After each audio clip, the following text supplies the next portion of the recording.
jawatan kuasa masjid, pimpinan masyarakat, tuan-tuan dan puan-puan mati Allah sekalian. Syukur kita kehadirat Allah Subhanahu Wa Taala kerana dengan limpah dan kurniaannya tuan-tuan dan puan-puan mati Allah sekalian, pada pagi ini dapat kita bersama-sama, dapat lagi kita bersua walaupun setelah lama juga tak naik ke atas ni. Lebih-lebih lagi masa musim PKP ni kan. Lepas PKP mula-mula dulu naik juga, tapi sampai ringgit tu patah balik, jam teruk. Jadi alhamdulillah hari ni dapat saya bertemu dengan tuan-tuan yang mana dapat melepaskan kerinduan Cameron Highland. Tuan-tuan dan puan-puan mati Allah sekalian, syukurlah kita kepada Allah Subhanahu Wa Taala kerana walaupun dengan ujian yang kita tempuhi sekarang ni, bukan setakat di Malaysia saja, tapi di seluruh dunia, kita tempuh akan perkara yang mana seperti mana yang kita tahu, dan macam-macam perkara bila terjadinya ni tuan-tuan dan puan-puan mati Allah sekalian, bermacam-macam perkara yang berlaku. Hatta masuk dalam masjid hari ni pun banyak dia punya SOP ni. Kalau dulu kita datang masjid tuan-tuan dan puan-puan mati Allah sekalian, tak perlu bawa sejadah, tak perlu bawa selipar, bawa plastik kan. Plastik nak kena isi dalam kasut, kasut kena isi dalam plastik. Lepas tu penjarakan macam ni. Puas ni fikir dulu tuan-tuan macam mana nak buat SOP dia. Kali pertama buat saya ingat lagi masa permulaan SOP selepas kita tak sembahyang Jumaat tu kan, tidak dibenarkan sembahyang Jumaat tu. Yang pertama nak sembahyang Jumaat tu, kalau di Pahang ni ada tiga masjid, 4 masjid yang mula-mula buka. Dan 4 masjid ni SOP dia tu terpaksa kita buat lakonan dulu untuk buat SOP ni. Bermula dengan masjid negeri, masjid Kipsas, Wipsas, masjid tentera. Ada satu masjid tentera yang baru tu, Masjid Ikhwan nama dia. Ada satu lagi tak ingat lah. Ada 4 buah masjid. Masjid negeri ni tuan-tuan, macam polis dah berjaga dah. Lepas tu penguatkuasa agama pun dikerahkan kat situ. Macam-macam SOP. Nak datang masjid ni, orang datang masjid takut nak semayang tuan-tuan. Kalau sebelum ni tuan-tuan dan puan-puan mati Allah sekalian, datanglah masjid dengan apa sekali pun cara dia, tapi tak ada pun sampai merangkak orang datang tu. Datang masjid tak ada.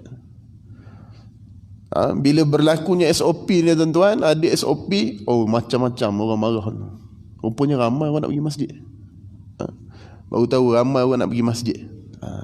Tapi hak ramai-ramai pergi masjid tuan-tuan, yang bila SOP bunyi ni bukan jemaah masjid yang bunyi tu. Orang yang jarang-jarang juga datang masjid, itu yang bunyi. Orang datang masjid dia dah tahu macam mana keadaan yang sepatutnya tuan-tuan. Jadi begitulah tuan-tuan dan puan-puan mata Allah sekalian, hakikatnya sekarang ni yang kita kena terima dan selalu disebutkan sekarang ni norma baru, norma baru. Dan itulah yang terpaksa kita ikut. Tak tahulah sampai bila tuan-tuan dan puan-puan mati Allah sekalian. Dan semalam kan pengumuman beberapa buah negeri dibenarkan tempoh PKPB kan habis. Mungkin Cameron akan penuh balik orang.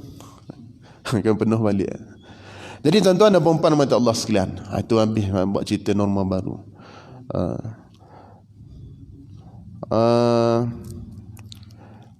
Kami di bahagian penguatkuasa Jabatan Agama Islam Pahang pada tahun ni operasi tak dibenarkan untuk dibuat.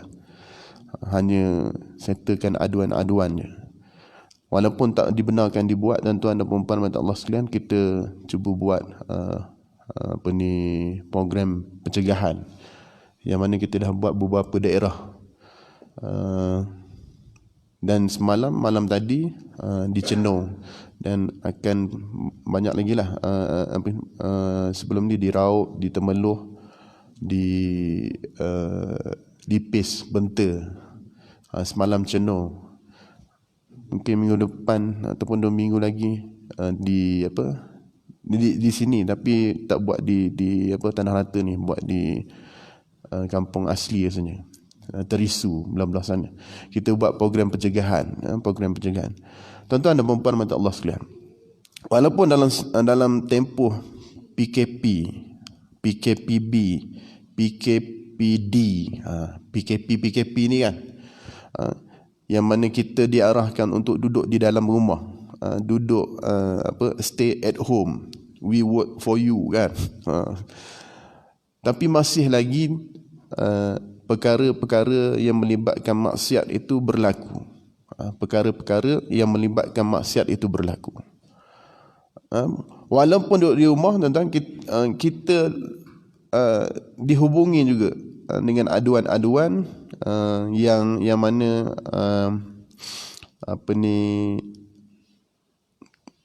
perbuatan khalwat ataupun perbuatan maksiat berlaku. Ada satu kes, tuan-tuan dan puan-puan mata Allah sekalian, di Kuantan, lelaki datang duduk rumah perempuan. PKP kena duduk kat rumah, tapi dia duduk dalam rumah perempuan. Walaupun dah duduk dalam rumah perempuan dia, tuan-tuan, bukan mahram dia, bukan isteri dia, tapi jiran-jiran dia alert, dia maklum, dia beritahu, dia report, tuan-tuan. Satu hadis Nabi sallallahu alaihi wasallam yang biasa kita dengar, tuan-tuan dan puan-puan mata Allah sekalian, iaitu an Abi Sa'id Al-Khudri radhiyallahu anhu qala sami'tu Rasulullah sallallahu alaihi wasallam yaqul man ra'a minkum munkaran fayughayyiruhu biyadihi fa in lam yastati' fa bilisanihi fa in lam yastati' fa biqalbihi wa dzalika adhaful iman, rawahu Muslim.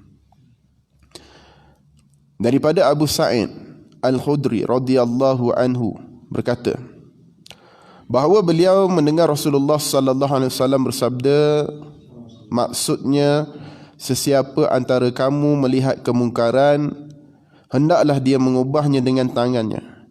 Jika tidak sanggup, maka dengan lisannya, dan jika tidak sanggup juga dengan hatinya. Itulah adalah selemah-lemah iman.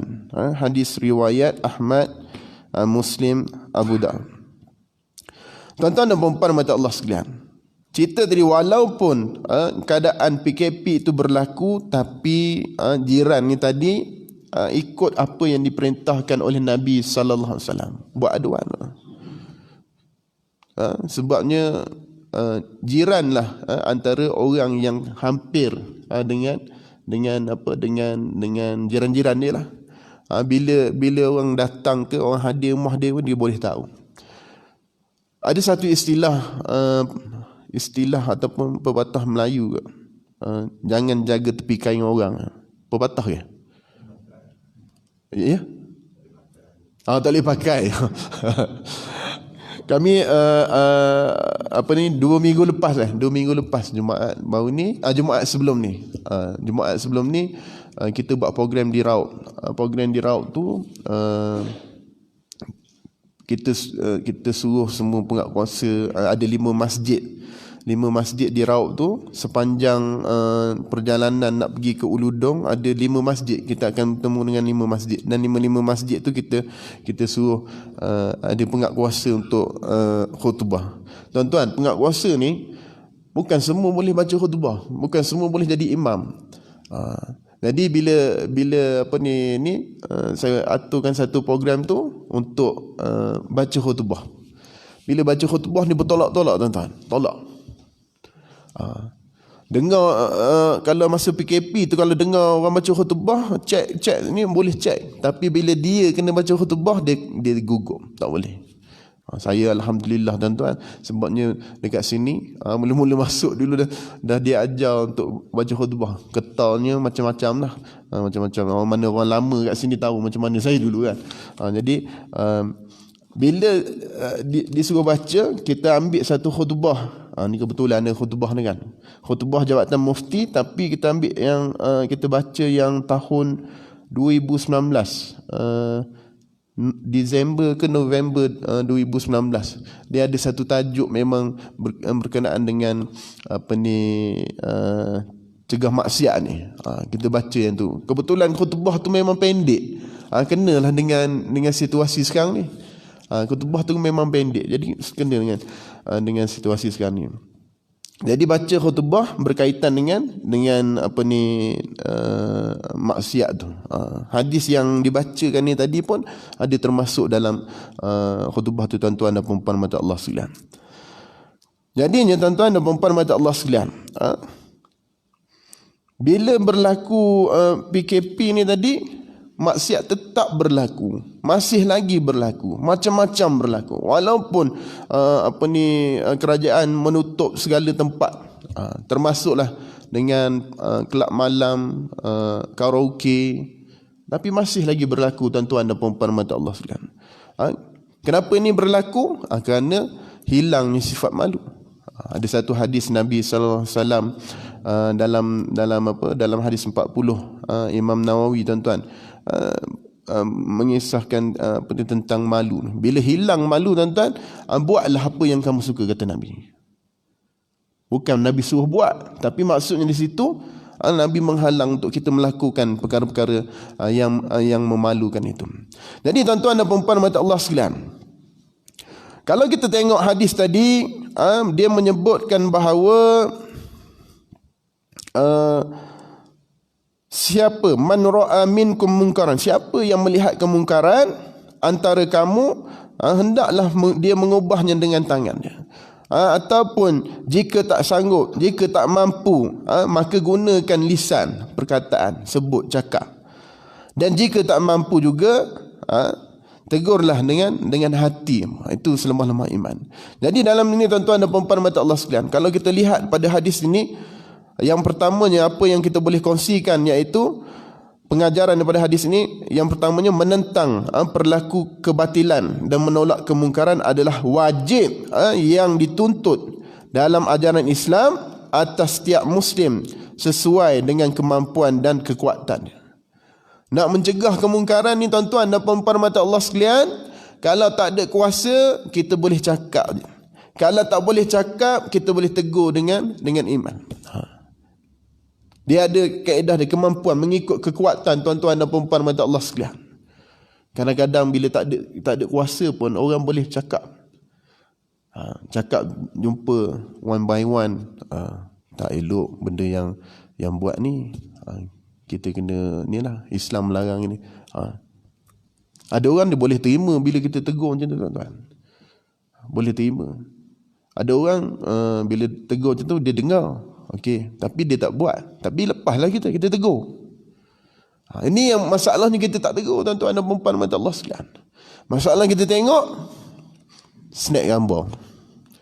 Lepas tu masuk dalam zaman kita ni, zaman ni lah, zaman viral ni, masuk dalam ni. Kita yang ambil gambar kena kecam. Kenapa kita tak tegur? Tuan-tuan dan puan-puan mata, wajib ke atas kita ni untuk mencegah kemungkaran itu. Hatta yang selemah-lemah iman ni tadi dengan hati kita. Hati tu tak redha dengan perbuatan yang dilakukan. Yang kedua, tuan-tuan dan puan-puan mata Allah sekalian, redha terhadap maksiat termasuk di antara dosa-dosa besar. Biarlah dia nak buat. Bukan kampung kita, di kampung sebelah, budak kampung sebelah. Bukan orang Tanah Hata, orang Ringlet, orang kampung Raja. Biarlah dia buat. Jangan ada perasaan begitu tuan-tuan. Kalau kita sebut biarlah tu maknanya redalah dengan maksiat dia buat. Paling kurang tuan-tuan dan puan-puan mata Allah sekalian, saya teringat ke imam lama kita ni tuan, Ustaz Amirul Farhan. Mula-mula duduk sini tu tuan-tuan, dia banyak mengajar saya ni macam mana cara ni buat teguran orang kan. Dia pandang je tuan-tuan, yang mana kenal dia kan, tengok mata dia tu gitu je. Dia pandang itu kat taman ni dulu, gitu je dia pandang dia. Resah orang tu. Tengok boleh tahan juga ilmu benda makan. Tak, mata dia tu pandang. Kadang-kadang dengan perbuatan kita tu pandang tu, orang buat maksiat dia akan ni tuan-tuan.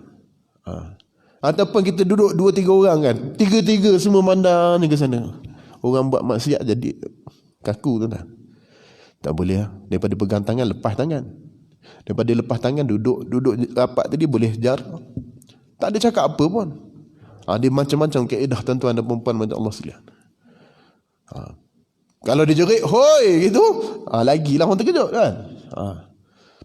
Tengok tempat lah tuan-tuan. Tengok bil hikmah. Teguran pun dia perlu ada hikmah juga.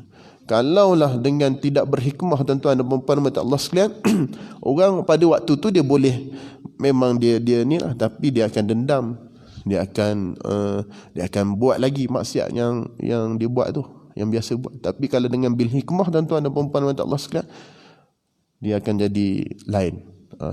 Keputusan kita buat tu dia akan kadang-kadang dengan hati dia, dengan hati orang yang menerima ni, dia lebih ni terus menusuk kalbu tuan-tuan dan puan-puan mata Allah sekalian. Jadi yang kedua ni tadi, kalau kita rela terhadap maksiat, dia termasuk dalam perkara dari antara dosa-dosa besar. Yang ketiganya tuan-tuan dan puan-puan mata Allah sekalian, sabar menanggung kesulitan dan amar ma'ruf nahi munkar. Sabar dalam menanggung kesulitan dan amar ma'ruf nahi munkar. Dalam kita nak mencegah kemungkaran ni macam-macam jugalah cabaran dia tuan-tuan dan puan-puan mata Allah sekalian. Kita akan orang tu akan marah kita, orang tu akan macam-macam lah cara dia. Benda nak suruh buat baik ni orang tak suka. Benda yang orang suruh buat baik tak suka. Kadang-kadang kita boleh lihat dalam family kita sendiri lah. Bila kita suruh anak kita semayang, anak marah tuan-tuan. Bila suruh semayang, bila suruh ambil air semayang, marah. Tapi itu didikan daripada rumah ni tuan-tuan, yang walaupun itu nampak simple je, tapi dia akan mendatangkan masalah yang besar pada masa akan datang. Kita biar je, tak apa, tak suruh semayang, tak nak semayang, kita biar je. Biar. Sebab Islam pun dia ada kaedah-kaedah dia, bagaimana nak mendidik anak tuan-tuan dan puan-puan mata Allah sekalian. Daripada 7 tahun, macam mana kaedah dia, bila masuk 10 tahun macam mana, bila dia dah besar macam mana, dia ada kaedah-kaedah dia tuan-tuan dan puan-puan mata Allah. Dan begitu juga dengan masyarakat di luar sana. Yang datang masjid ni tuan-tuan dan puan-puan mata Allah sekalian, alhamdulillah.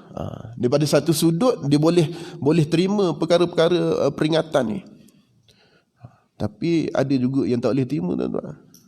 Macam-macam lah keadaan.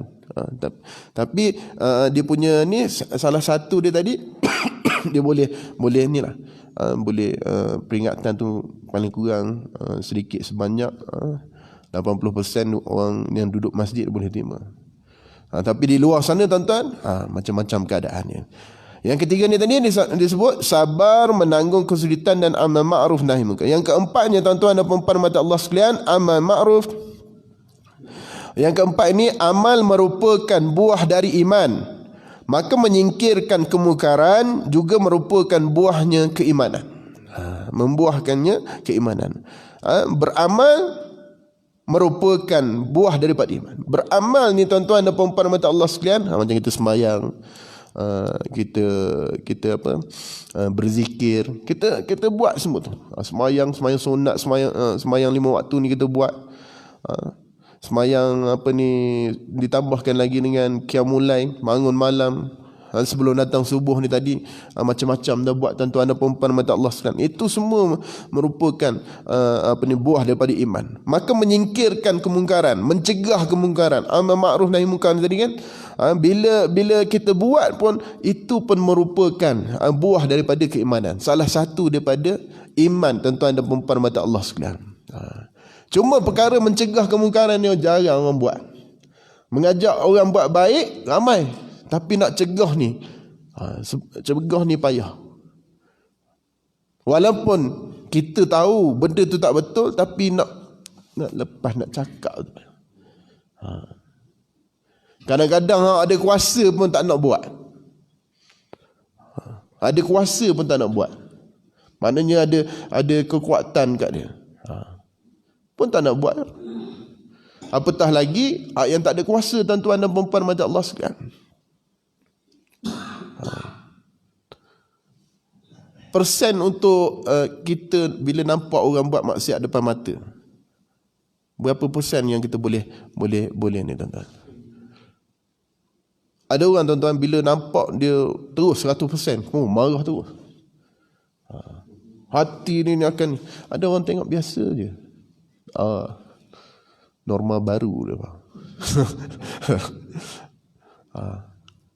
Bukan norma baru lah. Norma baru ni dia bila ni terkejut kan tengok macam ni cerita tadi tu yang letak stiker ni semayan jarak ni kena marah tuan-tuan. AJK masjid ataupun staf masjid bila bermulanya SOP masjid ni dulu macam-macam orang marah. Kat sini tak tahulah orang sini marah tak marah. Tak marah kot, dah tahu dah. Kalau masjid-masjid lain tuan-tuan macam-macam. Dia datang lambat kan. Dulu kena tutup pagar, datang lambat. Azan pertama tutup pagar. Marah ni. AJK masjid kena marah. Dulu AJK masjid boleh relax. Sekarang AJK masjid pening kepala. Dulu boleh relax AJK masjid. Bila hari Jumaat lantak dia lah imam tu yang sibuk. Dia relax je. Yang paling ni bendahari lah. Hari Jumaat ni letih sikit lah. Menyusun tabung, mengira duit. Lepas tu lain bantu kira duit lah. Yang mana tak? Duk berincang tu kira duit. Sibuk sikit. Tapi sekarang ni lagi sibuk tuan-tuan. Semua AJK masjid terpalit bila jadi ni. Nak kena jaga daripada depan. Orang masuk ni tulis. Tulis. Mas pakai mas. Bila AJK masjid pakai jubah jaga masjid tuan-tuan. Orang tengok gitu je. Marah. Nak kawan. Kawan. Aku ni sukalah nak pakai tak pakai. Bukan masjid ni, semua masjid yang Pahang ni kami pergi tengok kan. Pergi pantau. Macam penguatkuasa sekarang ni dia ada uniform dia. Penguatkuasa Jabatan Agama dia ada uniform dia. Lebih kurang macam polis tu, colour dia tu biru juga, tapi dia taklah gelap macam polis tu sangat kan. Tapi bila sekali pandang nampak macam polis lah. Daripada jauh terus orang pakai mask. Daripada jauh orang pakai mask lah. Bila kita duduk depan masjid tu kan, dia psycho tu. Ataupun kita pakai vest biru kan, tulis penguatkuasa tu, orang akan pakai lah. Tapi kalau AJK masjid dia ni lah. Ramai buat aduan tentang ni. Payah Ustaz, payah kenapa? Memang payah sebab dia ni. Sebab yang kali pertama dulu mula-mula buka masjid di Masjid Negeri, Ketua Polis Kuantan, Datuk apa nama dia, dia kata penguatkuasa memang kena pergi semua lah dia. Nak pergi semua macam mana tu? Penguatkuasa dalam Kuantan pun ada 20 lebih. Nak pergi masjid dalam Kuantan tuan-tuan yang buat Jumaat dengan surau diri Jumaat 80 lebih, 90. Penguatkuasa 20. Kalau seorang pergi satu masjid, habis dia. Habis bukan apa sebabnya dengan ni gelagak orang sekarang ni. Tutup pagar tu, marah tu. Marah lah, datang letih-letih, lambat terkejar-kejar, tiba-tiba tutup. Marah. Kita pun gini je, terpaksa buat gini je. Dia pun kalau kita buat gini dia faham lah. Tapi kalau AJK masjid buat gini, dia marah. Cuma marah tuan-tuan. Bergaduh ni, bergaduh. Masjid ni dak kan? Faham mereka. Allah. Tapi itulah nak bagi norma baru ni dia begitulah tuan-tuan. Marah, barulah tahu pedihnya jadi AJK masjid. Baru tahu tuan-tuan. Macam-macam keadaannya. Yang seterusnya, yang kelima tuan-tuan dan puan-puan mata Allah sekalian. Ini sampai pukul apa ni? Pukul 7 Yang kelimanya, mengingkari dengan hati diwajibkan kepada setiap Muslim, sedangkan pengingkaran dengan tangan dan lisan berdasarkan kepada kemampuan. Ingkar dengan hati ni tadi, tidak redha dengan perkara maksiat ni, mesti kena ada semua sekali. Walaupun dia ada kuasa dia, walaupun dia boleh cakap dengan lisan tuan-tuan, tapi dengan hati dia mesti tak redha dengan perbuatan tu. Mesti tidak redha dengan perbuatan maksiat yang berlaku. Tuan-tuan dan puan-puan mata Allah sekalian.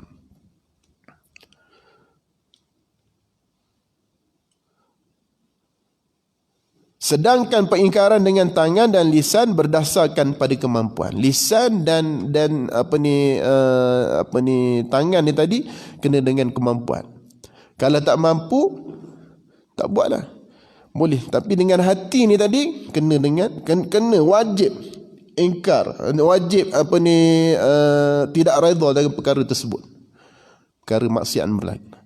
Yang keenamnya, mengubah dengan tangan itu ialah jika ada kuasa, bukan mengubah dengan kekerasan yang boleh membawa kepada kelahi nak sebut kekacauan, peperangan dan pertumpahan darah.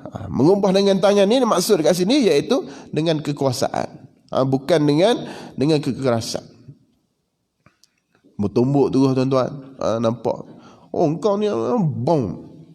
Orang datang kamera buat maksiat tau, kita pun datang bom balut tu, lembek dah tu, jadi kes lain pula, kes polis pula dah. Orang nak, lepas tu timbul lah pula orang nak cegah maksiat, kita pula kena tangkap. Tangkap dia polis sebab apa tadi? Ni tumbuk, menggunakan kekerasan.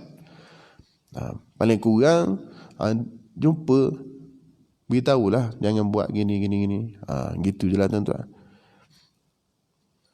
Yang ketujuh, mengubah dengan lisan ialah dengan kata-kata, dakwah dan tunjuk ajar.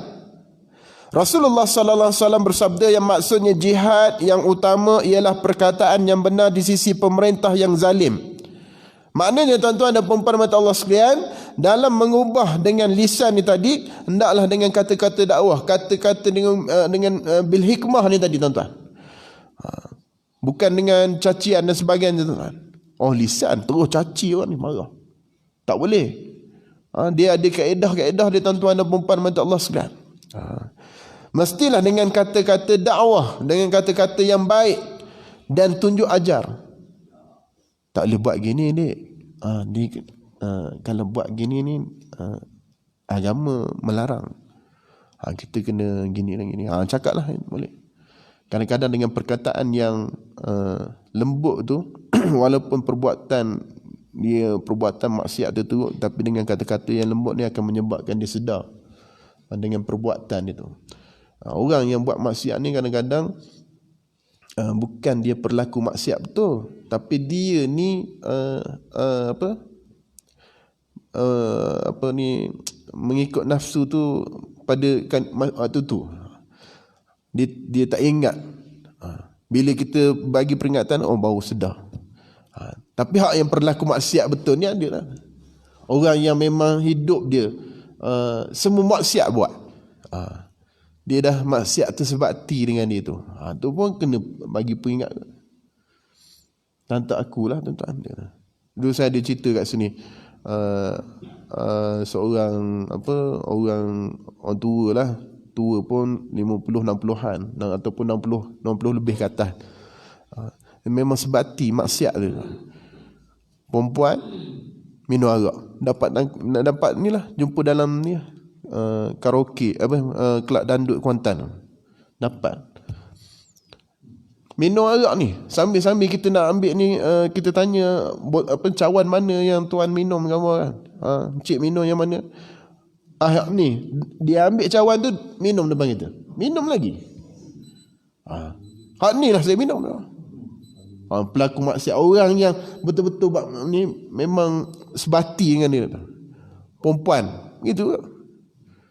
Perempuan dia umur 60, perempuan pun lebih kurang hak tu juga. Pakai seksi. Ini isteri saya ni nama. Dia minta kad kahwin, tak ada. Teruklah bila saya keluar pada masjid, jadi imam ni masuk penguasa rasa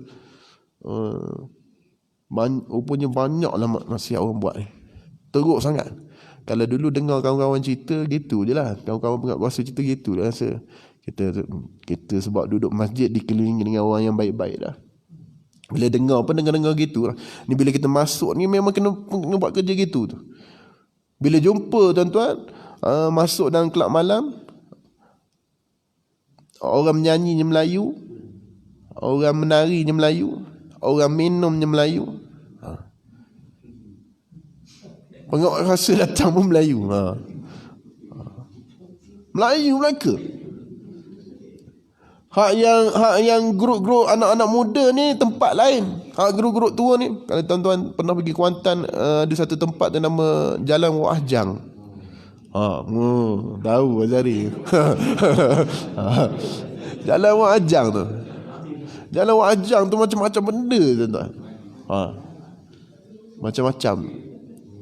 Tak tahu dengan kemampuan yang kita boleh buat tu. Kita pernah bila saya masuk dalam penguasa ni kan, duduk ibu pejabat kan, saya cadangkan satu mula-mula tu, cadang panggil imam-imam join untuk program pencegahan. Kita pergi park, pergi lorong. Tapi ada juga imam dalam Kuantan dia jenis okey, bila masuk nampak ni dia boleh interaksi dengan orang minum tu, orang mabuk. Tengah-tengah mabuk tu dia boleh. Sebab peluang untuk tu tak ada. Kita pun tak berani juga nak bawa ramai kan. Takut bila apa-apa berlaku kan, kita juga yang kena kan. Bawa pergi lorong. Suka, ustaz-ustaz suka pergi lorong. Suka apa dia jumpa dengan orang gitu kan. Waktu tu boleh sebarkan dakwah. Bawa NGO tuan-tuan. NGO Islam yang ada di Pahang ni, di Kuantan. Haluan, NGO benda lagi itu, Islah. Bila pergi tu saya teringat ada seorang ni, yang haluan tu, Encik Bashir. Ni abang ustaz, kita tak boleh buat ni. Kita bidang lain abang. Tak berapa boleh ni. Tapi kita ni lah, kita bawa lah bagi kenal kan. Ini kena orang struggle tu ni. Payah tuan-tuan. Bila dia dah duduk dengan maksiat, kita datang cerita benda baik, tuan-tuan rasa boleh terima tak? Payah tapi ada boleh terima. Payah tu, tapi ada boleh terima. Yang saya bawa yang Kuantan lah. Yang Kuantan, lepas tu yang daripada negeri-negeri lain, yang maknya bawa dulu tu kan. Ada yang kembali pangkal jalan, ada yang U-turn balik, ada yang kekal macam tu. U-turn balik ni memang kita terasa sangat ni. Hantar pergi Mekah dah. Pergi Mekah tu umrah lah, pergi Mekah umrah ni. Lepas tu wartawan bila dapat tahu geng-geng ni pergi, orang temu ramah pula, buat pula cerita tentang dia orang ni. Orang menangis-nangis ni depan ni. Tiba-tiba U-turn balik tuan-tuan. U-turn balik. Sekarang ni duduk dekat ni apa, Australia, apa Aussie kat mana? Australia kan. Duduk kat sana makin teruk. Iaitu kita dah hantar umrah dah. Datang Cameron dia banyak kali dah tu. Setiap kali program tu banyak kali dah. Minta juga doa orang sini agar dia berubah balik tuan-tuan. Kembali ke pangkal jalan. Yang ini memang terasa sangat lah, sebabnya kita banyak dah kita buat kat dia. Jadi U-turn balik. Pada asal memang kita bila program dakwah tu kita nampak dah dia ni bukan memang tak boleh berubah, tapi tiba-tiba boleh berubah. Rupanya U-turn balik tu. Dia sekali dengan Syafiq Alias itu di Mekah. Kebetulan pergi Mekah jumpa kawan dua. Tapi itulah, dia nak khabar benda yang kita buat tuan-tuan, bukan sepenuhnya orang boleh terima. Tapi kerja tu kena buat. Maknanya kerja amal ma'ruf nahi munkar tu kena buat. Orang terima ke tak terima ke, bukan urusan kita tu. Bukan urusan kita tuan-tuan. Kalau adalah orang datang beritahu kita tentang usaha dakwah, usaha cegah mungkar ni tuan-tuan, jangan perlekehkan dia. Jangan perlekehkan. Sebab kita hanya boleh cakap, kita hanya boleh mengajak, tapi dia punya kesan itu Allah saja yang boleh bagi. Macam kami terkesan juga tuan-tuan, ada orang tanya, berapa ramai dah maknyah yang boleh berubah? Berapa ramai dah? Kita datang dia nak buat untuk satu program, minta sumbangan, dia tanya begitu. Kalau ramai tak apa, kita boleh bagi. Sebabnya bukan kerja kita. Dia berubah pun, dia boleh berubah, lepas tu dia boleh U-turn balik. Tu jadi makin teruk. Ya, kekuatan kadang-kadang lemah bila tengok dia U-turn balik, lemah. Tapi bukan semualah begitu tuan-tuan dan puan-puan mata Allah sekalian. Ada yang berubah terus. Dah jadi bila jumpa kita pun tak kenal, muka lelaki lah. Lelaki. Jumpa pun tak perasan. Tapi dia tak duduk lah kontan lah. Berjanggut. Ada yang dah kahwin tahun lepas lah. Ni 2020 campur dengan tahun ni sekali lah. Ada yang pihak UAE buat untuk buang implan yang dia buat. Berapa orang dah dia buang. Ada daripada Johor datang, daripada Melaka buang. Daripada ni banyaklah benda-benda yang buat. Tapi benda tu semua hidayah tu semua datang daripada Allah SWT.